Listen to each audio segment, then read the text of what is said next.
కర్నూలు జిల్లా ఆదోనికి చెందిన కుటుంబం నేపాల్ వరదల్లో చిక్కుకుంది. మానస్ సరోవర్ యాత్రకు వెళ్లిన భాస్కర్ శాస్త్రి, అతని భార్య, కొడుకు, కోడలు వరదల చిక్కుకోవడంతో ఆదోలోని కుటుంబ సభ్యులు తీవ్ర ఆందోళన చెందుతున్నారు. అయితే అక్కడి పరిస్థితులను అడిగి తెలుసుకున్న కూతురు స్వాతికి తామందరూ సురక్షిత ప్రాంతంలో ఉన్నట్లు భాస్కర్ శాస్త్రి తెలిపారు. ఈ నేపథ్యంలో సహాయక చర్యల కోసం ఆదోని భాస్కర్ శాస్త్రి కుటుంబం ఎదురుచూస్తోంది.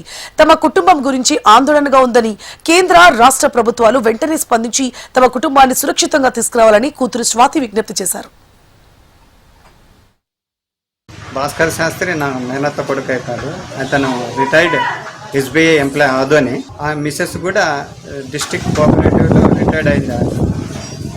భార్య భాస్కర్ శాస్త్రి, భార్య, కొడుకు భార్య అంటే కోడలు, ఇద్దరు నలుగురు పోయినారు ఇక్కడి నుంచి. వాళ్ళు భాస్కర్ శాస్త్రి కొడుకుకు బాగలేని ఉద్దేశంతో జలుబు, దగ్గు, లంగ్స్లో వాటర్ చేయడం వల్ల అతను హెల్డప్ అయిపోయినారు.